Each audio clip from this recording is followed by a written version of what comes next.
Kris Bowers is originally from Los Angeles, California, and is an Academy Award-winning filmmaker and an Emmy, Grammy, and Oscar-nominated composer and pianist. He won his first Academy Award for his 2023 documentary short film, The Last Repair Shop. He then went on to launch a $15 million capital campaign in partnership with the Los Angeles Unified School District Education Foundation to support the music education of the next generation of Angelinos, or people from Los Angeles. As a Juilliard-trained pianist, Kris has performed around the world, including at the White House for President Barack Obama and the First Lady Michelle Obama in 2016.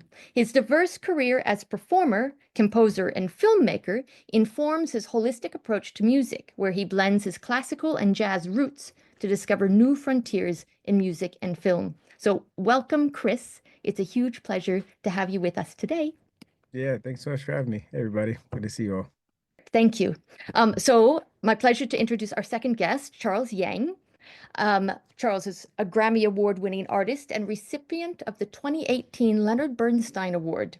He has been described by the Boston Globe as one who, quote, plays classical violin with the charisma of a rock star. And I think we can totally see that today. He has performed as a soloist with orchestras and in concerts throughout the world. And I love this. And in 2005, the mayor of Austin presented Charles with his own Charles Yang Day, which, and Charles, correct me if I'm wrong, is actually coming up on the 9th of June. Is that right? Right near Brazilian Valentine's Day. Oh, well, you and my mom know. That's the only people that know. I don't even know.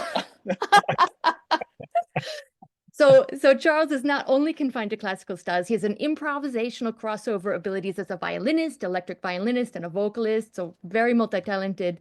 And it's led him to be featured in performances at numerous festivals. But also in 2016, he joined the multi-genre string band Time for Three as a violinist and lead singer. Maybe you can do both of them for us today. Just joking. You don't have to play today. One journalist, I also love this quote, has described Charles as a true crossover artist, a pioneer who can hop between classical and popular music and bring fresh ideas to fans of both genres.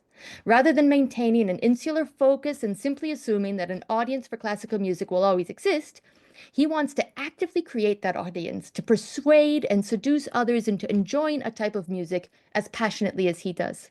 So between Time for Three performances and performances of the Bowers Concerto, Charles is very busy. And so again, it's just so great to have you both today. This looks like such a rich and collaborative artistic partnership between two people who have real shared values. So thank you very much. Before I go on, is there any just opening remarks that either of you would like to say to our OAcademy Fellows? Happy to be here. Yeah. Yeah, really. Thank you for joining, everyone. It's great to be here.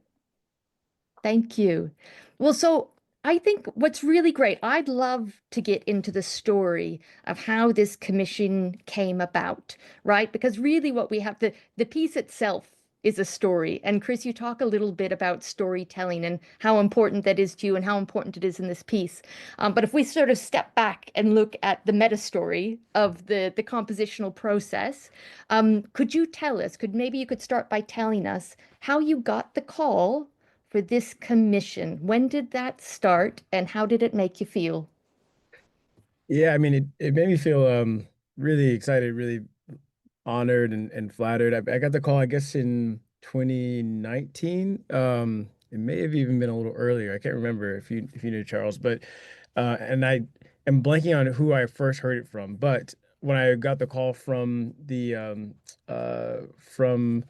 orchestra, they had mentioned that Charles had suggested me as a composer because basically the Korngold Commission has a soloist that selects or offers film composers that they would like to work with because the whole commission is named after Korngold because of his history as both a concert composer and also a film composer. And so Charles recommended me and they agreed to that. And so for me it felt again incredibly exciting, also very daunting because I'd never written a violin concerto before and felt like I immediately needed to ask Charles for a study list essentially, and Charles was, gracious enough to give me like a great playlist of concertos to listen to, and I reached back out to my composition teacher back at Juilliard and asked him, and the first few months I would say of working on the piece was actually just study and just trying to find not only like get my bearings on the form and like the instrument and all that kind of stuff, but also to see where I wanted to exist among those types of pieces, essentially. But yeah, it was thrilling and daunting all at the same time. Oh, Oh, I think Cayenna, I think you might you, be muted. Classic. It never changes. So I was saying that it's really great to hear you say that, because in our session we were just talking, our previous session, kind of wrapping up and reflecting on what the past 6 months has been about. And a number of things came up about, perhaps having anxieties or fears in situations and finding ways to overcome them. And there was a quote in the little mini doc that you guys put together, and where you say, "I said yes before I even knew how to write a violin concerto." And so I just love that courage. You were just like, "Oh, heck yeah, I can figure this out. I'm going to do it. I'm going to do it with my mate Charles, and it's going to be fine. He'll give me some tips, and off we go."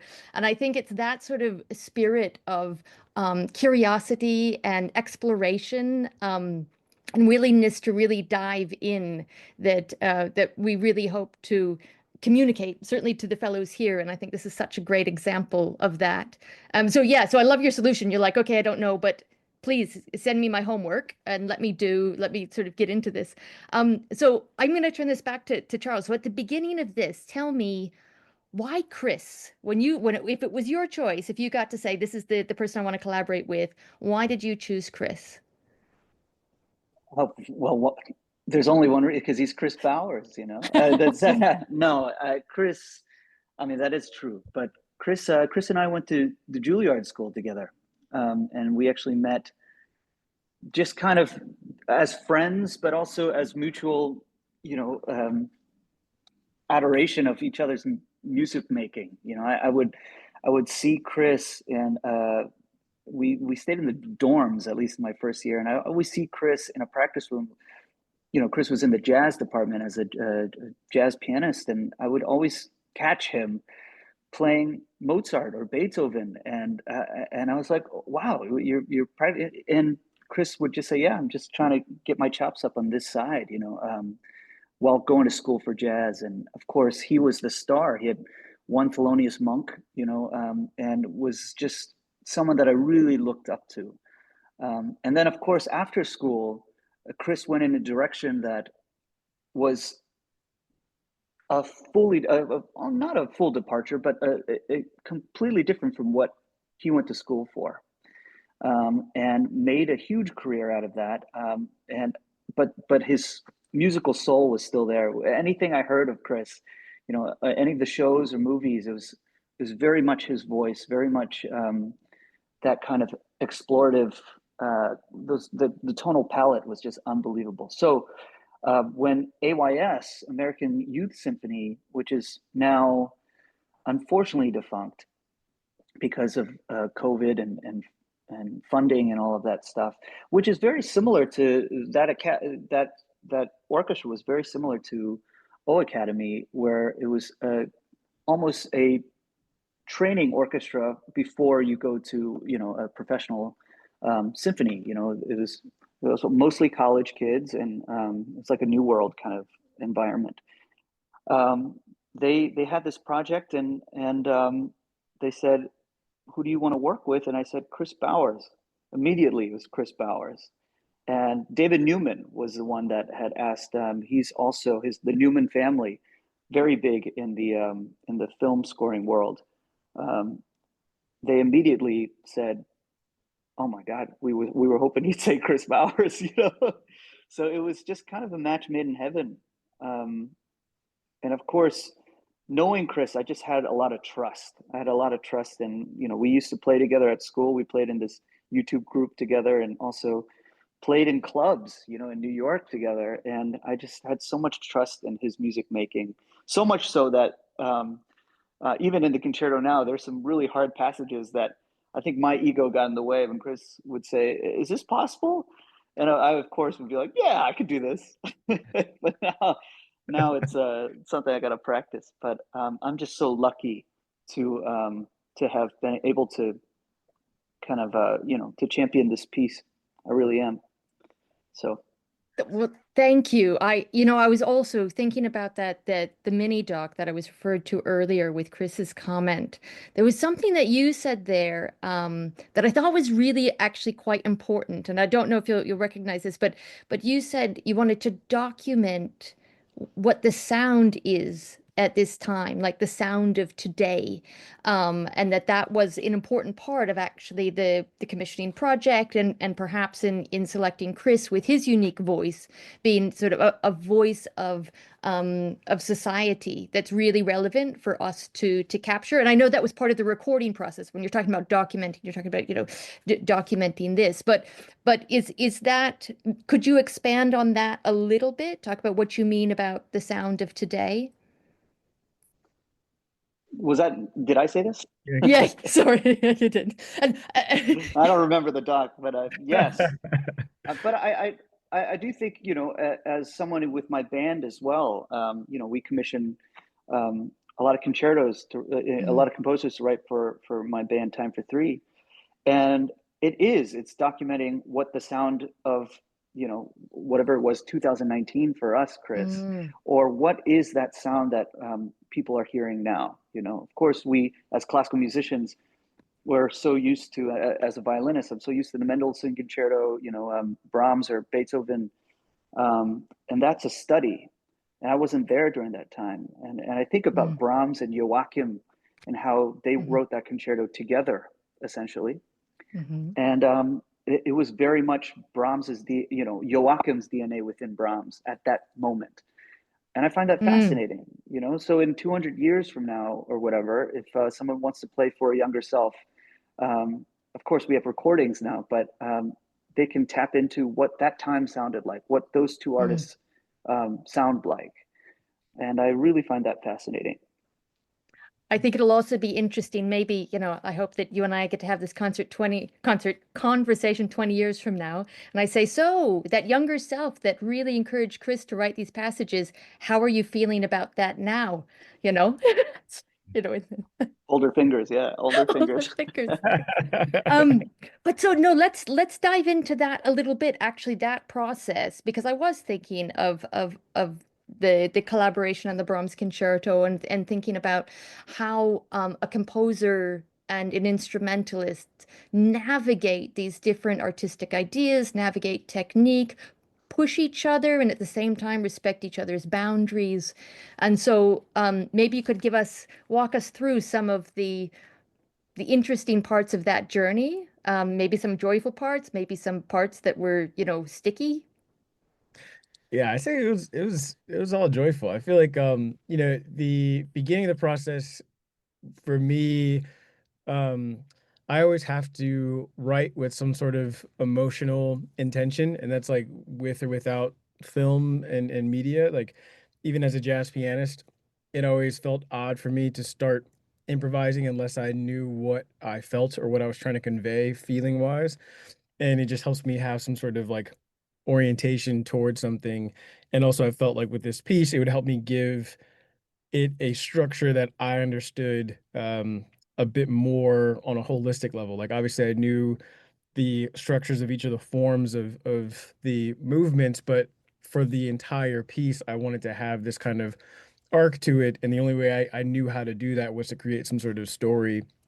And so the first thing I did was just, Charles and I had a conversation just about like, what this piece might feel like and like what we remember. We kind of stumbled into talking about what we remember about when we first met and being at Juilliard and like, both of us coming from our different backgrounds and being in New York and like what that felt like and being at the school and the daunting aspects of that, the daunting aspects of the city and wanting to survive in this new environment essentially.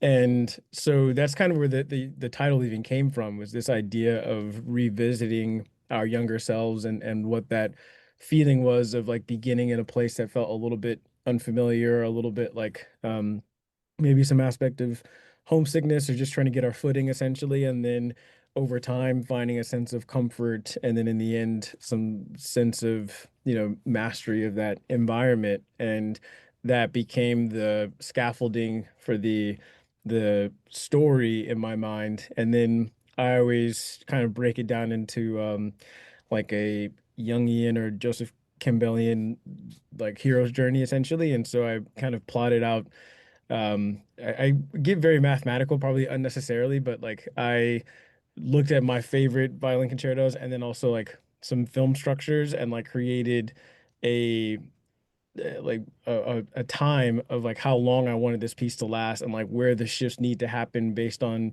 the hero's journey essentially before I like even wrote a note and then started to plot out like keys and all that kind of stuff and then the first movement, the melody came from taking our last names. Like I can't remember exactly how it's oriented, but it's like some combination of like BWRS for me and YANG for Charles. And that became, again, like a somewhat mathematical way to like at least come up with a melody. Then that kind of got me going. At that point it was just kind of following the unfolding of the piece itself. And I remember Charles came to my studio and I like played him a little bit and like showed him some passages and started asking him about like, how is that feel on the violin? Like, is that playable? And we would basically kind of do it like that from then on. It was like me just sharing bits with him and asking him about the playability of them. And he would, like he even said he would, I was surprised how many times I would be like, I don't really think this is gonna be playable, but like let me just share it with him to see because I think this might be cool. And I share with him, he's like, yeah, that's cool. And then like so it just kind of speaks to how much of a virtuoso he is. But it was exciting that he was so open to me like just experimenting and trying things. And I would ask him about like he introduced me to Izei, like I'd never heard those pieces before. So then like studying those and seeing like what's possible on this instrument. And then there were of course times where I would share something and Charles would be like, like this arpeggio doesn't really sit as well on violin. Like, what if we do something different? And I'd be like, yeah, like I'm open to that. Like, as long as we have this note on top, like whatever arpeggio makes sense to you. And so there's like that aspect. And then I especially think our collaboration is evident in the cadenza as well, because that was a moment where like throughout the whole piece, but especially in that cadenza, I was so excited about Charles, like his specific unique ability to play the way that he does. I think that like the entire piece I was excited about writing for Charles, but especially in that cadenza, like I can't think of another violinist that can play like the bluesy rock kind of vibe that cadenza needed, and it was me just trying to capture like his energy and all the jazz language that I like playing and all that kind of stuff. And so that was a really beautiful collaborative process where, sharing with him like what those passages are, but then really like leaning on him to make adjustments in terms of like, whatever the passages needed to be for him to feel better, but also like the timing of it was completely, Charles trying to figure out how to like take the phrasing of this cadenza and make it his own. And yeah, I feel like it was from the very beginning when I first got the call all the way until like I mean, even still today, but like, every time Charles does a show, we're still talking about things that need to be like tinkered with or looked at. But I really was excited when we did that first premiere, how much, me and Charles and Carlos were constantly in conversation about how to make sure that the piece is like speaking and feeling as natural and organic as possible. It is definitely natural and organic. It's really the way the composition flows.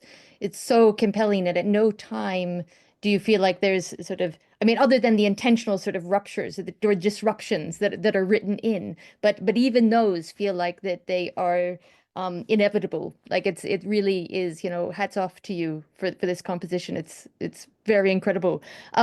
Charles, just in response to what Kris has said, how did it feel? I mean, you mentioned already sort of being presented with stuff that was technically challenging and sort of not necessarily thinking so much about future self in what that really meant when you said yes. But perhaps actually that's been a really productive opportunity for you anyway to actually extend maybe where you were already at. Yeah, absolutely. I one of the things I love about commissioning, or being a part of a commission of a living composer, or working, collaborating with a living composer, is that there can be that kind of crosstalk of what that piece can be, where it lands, where it eventually becomes, and it's always changing.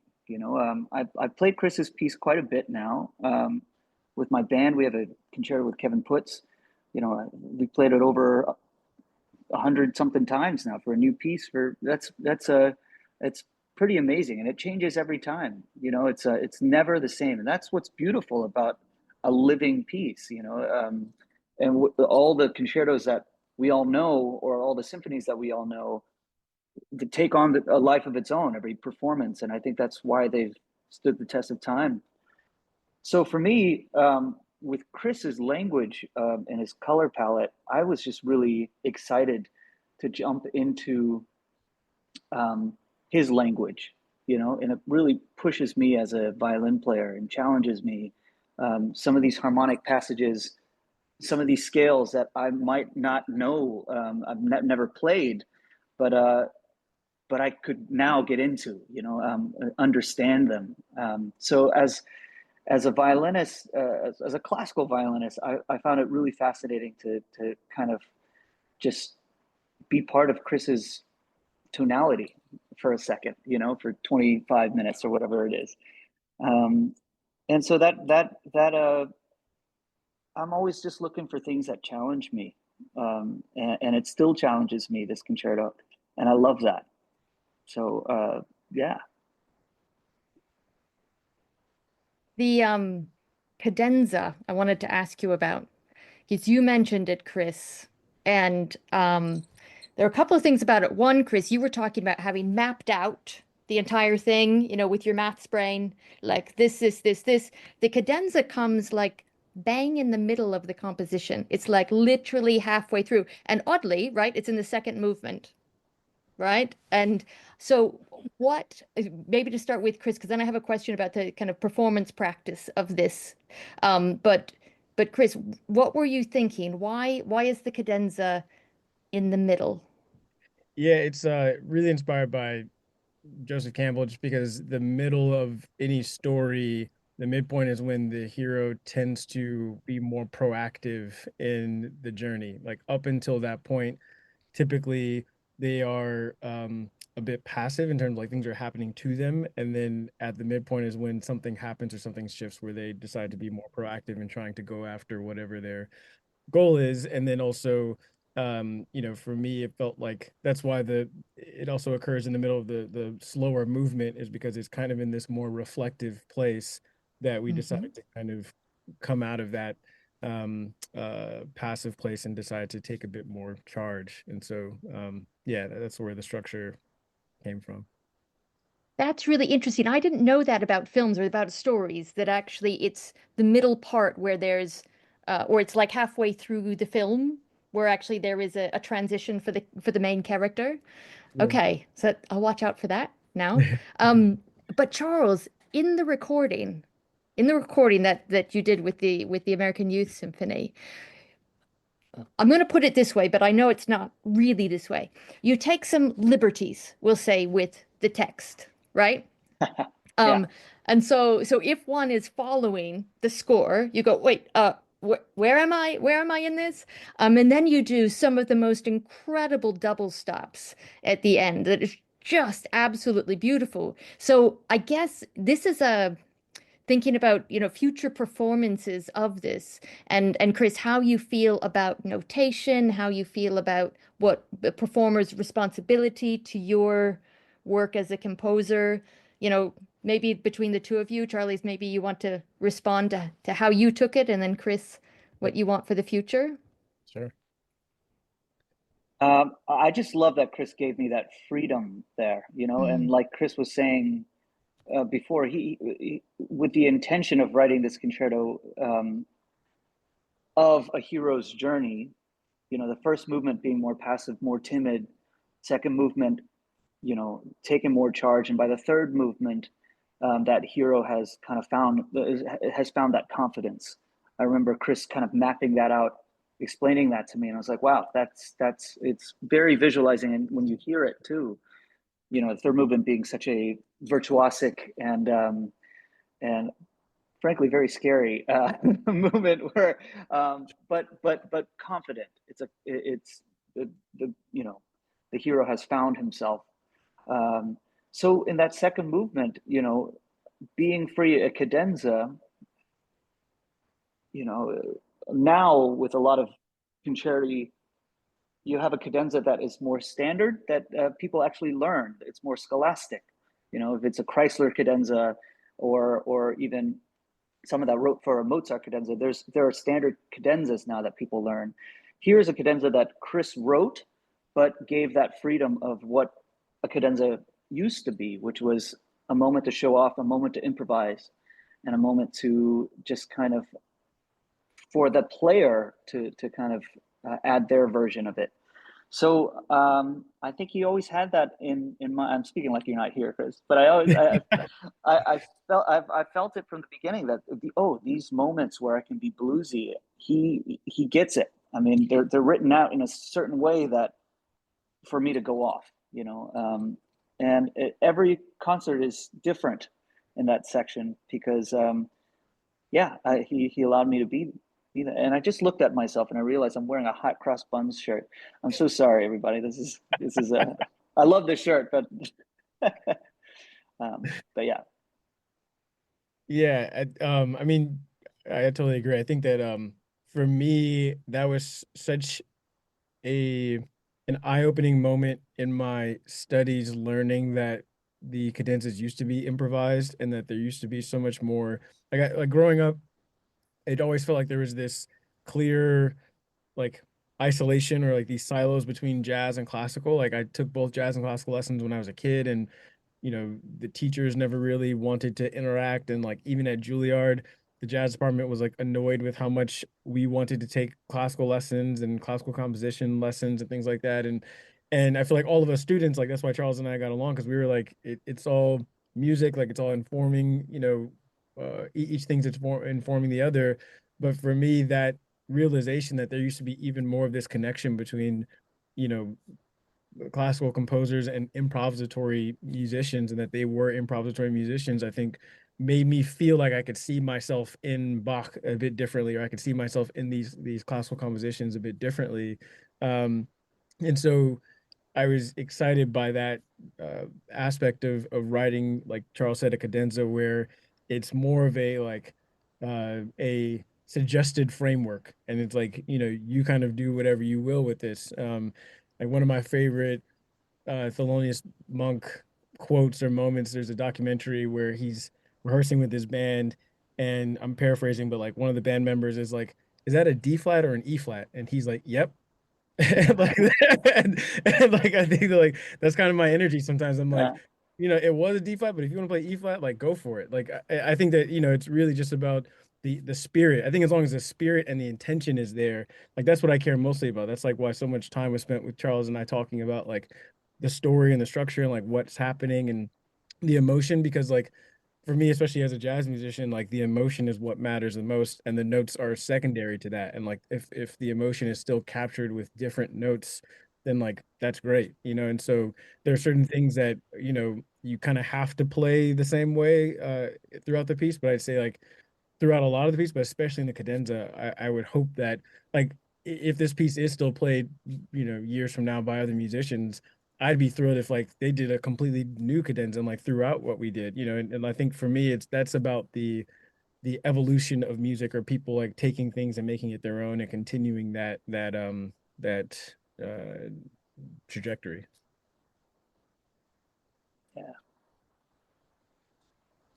Would you guys be okay if we took maybe about, I think it's going to take us about 7 minutes right now, and listen to the second movement up through the cadenza just as a group? I think it'd be really lovely because you know, we're talking about music and we're all sort of pantomiming it, but let's actually have a listen to what we just heard. Charles, are you happy for that?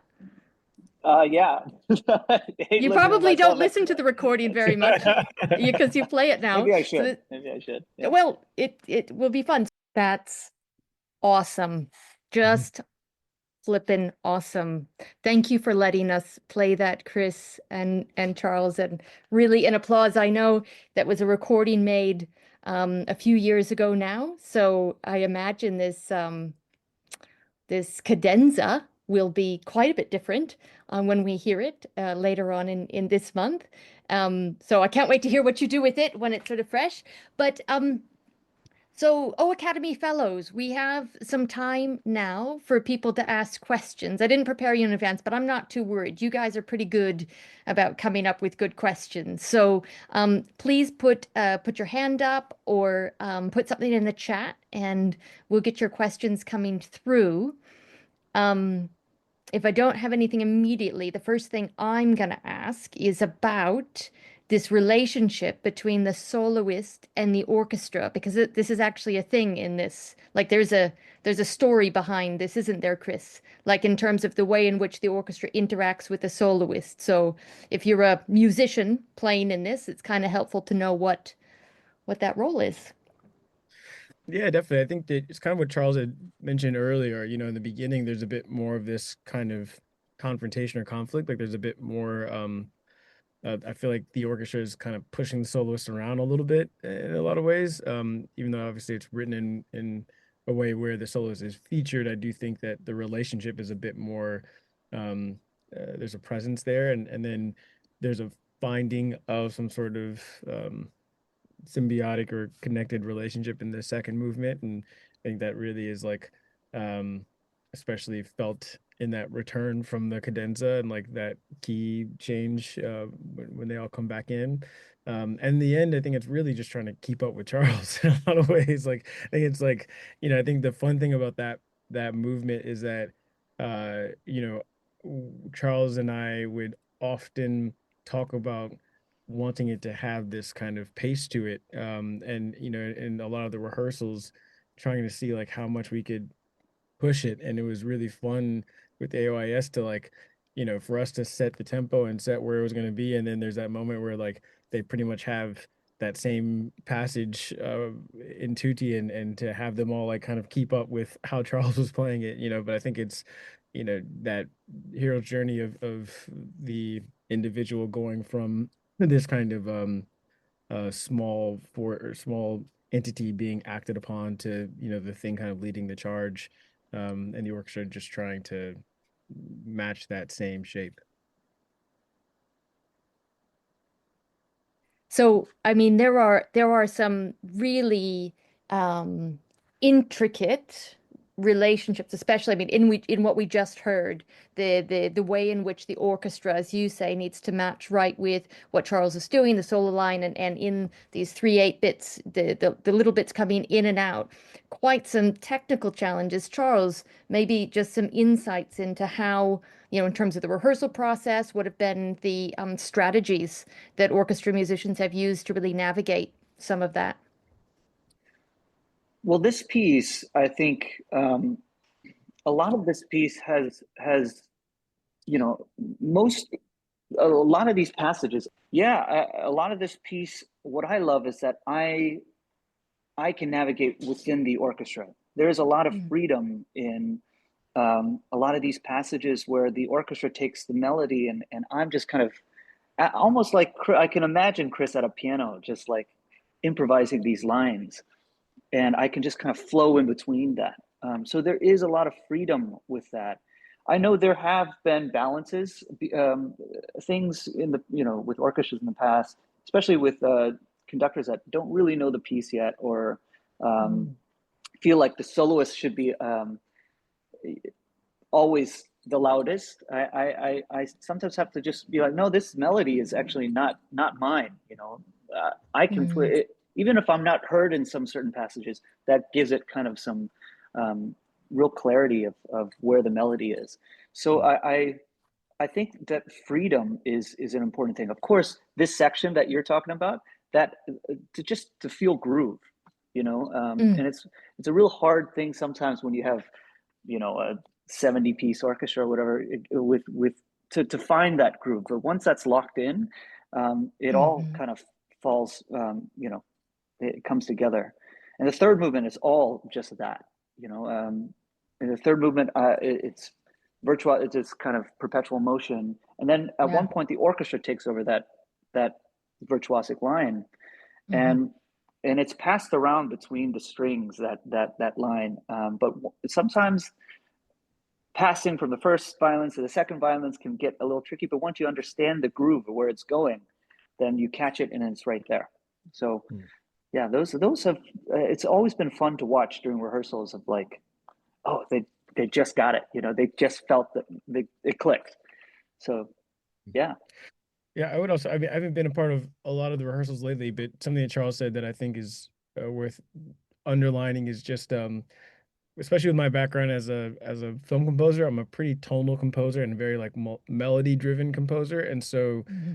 it's one of those things where like if you know the melodies or know the tunes, like you'll kind of always know where you should be and how loud you should be and all Hmm. that kind of stuff. And so I think that it's helpful Hmm.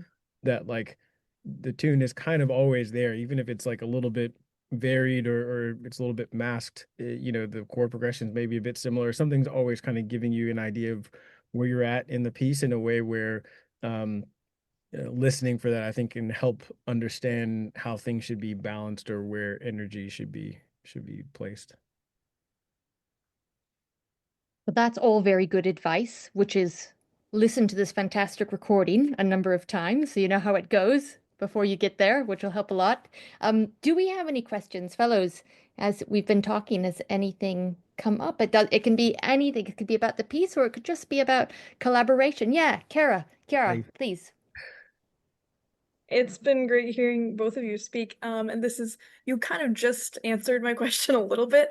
But I was curious, obviously, this is a very personal piece to Charles and his incredible violin playing. But obviously, it's an orchestra piece as well. So I was curious if there were any parts that when you were composing, you're like parts distribution, I guess, is kind of how you, and this obviously it would be a larger, more complicated question based on your composition process as a whole, which is not really what I would like to hear about it, but maybe not now. But like, I mean, as an oboist looking at it, it's interesting to me specifically, like why you chose English horn instead of seconding the oboe like you did with the other woodwind parts. Just kind of like, did anything pop up and you're like, oh, that would be perfect for, like an English horn melody or something like that. Yeah, I think for me it's kind of generally a uh the feeling of like the timbre and like the tone of what it feels like it wants to be. I think like something that I found interesting and learning from me was that like coming from the film scoring world, it's like whatever you hear at any point you can have in there, even if it's like not really a set orchestra. Like something that was really comical is when I first wrote the piece, like the first movement was bass clarinet, and you know Carlos was like, yeah, like, well, the rest of the movement doesn't have bass clarinet, and like, do you want three clarinets or do you want like two clarinets and two bassoons? And I'm like, oh yeah, I guess I never really thought about that. Like, I was just thinking like, yeah, bass clarinet for this one, and then we'll switch it up for the next movement. So, I think for me, it's really just always based on like the color that I'm hearing in my head and trying to write for that. Thank you. Thank you for that question. We have a very different question in the chat, but a really good one. From one of our percussion fellows. What unique musical or emotional textures did sandbox percussion help you unlock in The Wild Robot that might not have been possible with a traditional orchestra or digital scoring? Yeah, that's a great question. Thank you, Paul. So for me, the first reason why I was searching for something outside of the traditional orchestra or like anything synth based was the story and just the fact that, if you haven't seen The Wild Robot, it's about this robot that ends up crash landing on a deserted island and then is immersed in nature and all these animals and becomes the mother on this baby gosling that imprints on her. And so really it's like this technological being from the future crash landing into this like purely organic and natural environment. And so I knew first I didn't want it to be a synth driven score because what we're looking at is mostly natural and organic, and the way that the animation was done was in this like hand painted style, and it's something where the natural sound I think was something that would match those visuals a bit better than anything synthetic and match the story. And then the second part of it was that when I thought about the wilderness, um, I really appreciated that in watching this movie, I had no idea really where they were geographically, and that didn't really matter. And typically, whenever I've heard scores that try to make something sound wild, it's usually implementing like ethnic instruments Mm. in a way that I'm always hearing and then questioning where are we? Like, why are we hearing this specific woodwind? Is it because we're in this area? Um, and so I knew I didn't want any like melodic instruments to be the main thing giving us that wilderness sound. And so just kind of digging into options. The other part that led me to Sandbox is that I knew I wanted the score to be orchestrationally written in a pretty intricate way, because my favorite scores are the ones where you could listen to them outside of the context of the score, and the music itself is like pretty interesting and exciting to listen to in the way it's orchestrated and everything.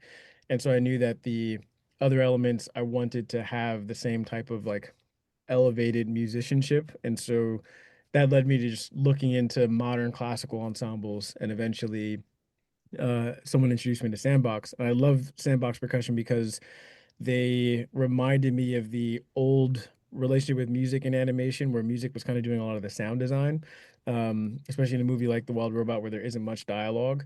Because Sandbox is approaching it more like Foley, where they're playing like metal pipes and wooden slats and teacups and bottles and all these things that are just not what we would hear as regular instruments. And then the other thing I thought about as being exciting working with them is that I wanted to record them with close mics and have this kind of ASMR texture of the Sandbox ensemble on top of the orchestra. And so it felt like it needed to be this other ensemble and not be the percussion section within the orchestra that was giving me this wilderness. And that way it could be an extension of the sound design where the animals skittering through the forest almost felt mirrored by the stuff that the Sandbox was playing. And also Roz, the robot, being hit by branches and her metallic body being struck by a lot of the things on the island could be mirrored by them hitting like oxygen tanks and metal pipes and all that kind of stuff. That's super interesting. Thank you for that question. We are almost out of time. We do have time for one more quick question, if there is one. If not, I will ask the one that I'm really interested. Sorry, it's another percussion question. And it has to do with the bass drum heartbeat at the beginning of the first movement, and alongside that, the kettle drum, which sounds very much like a knock on the side of the drum. And actually, if you're not looking at the score and you don't know it's the timpani, you don't necessarily know what's making that sound. So I wondered where you got the inspiration for both of those two percussion bits. Yeah, it was a combination of that heartbeat idea and just like, this being the thing that's like starting off with the main theme, and just having some sort of um like psychological, like emotional connection to it, but also it's kind of like a hip hop beat. And I think there was an aspect of that like boom boom clack kind of sound, which is interesting because like again working with samples, because I mocked up pretty much the entire piece, and the sample that I had, that like backbeat has like this like kind of like like really pretty present sound, and we actually spent a lot of time trying to figure out like how to get as close to that Mm. sound as possible. And so, whomever's playing that, I would definitely say explore even other options. Like I feel like, I haven't heard Mm. it played live in a while, but it's really meant to be like pretty, that backbeat part is meant to have some like presence to it. And so, the first time we Mm. played it, I remember hearing it live in rehearsal, and it was like boom, boom, like this like very small little like choked sound, and me feeling like, oh, that's not exactly what I was hearing. So, I definitely would encourage whomever's playing that to like find the most resonant version of that clack sound. That's a fantastic insight. So it's just left for me to really thank you both. I know, Charles, it looks like lunch might be getting cold, so we should let you go No, and it's a eat. salad. It's a sell. Oh, no problem then. Sounds good.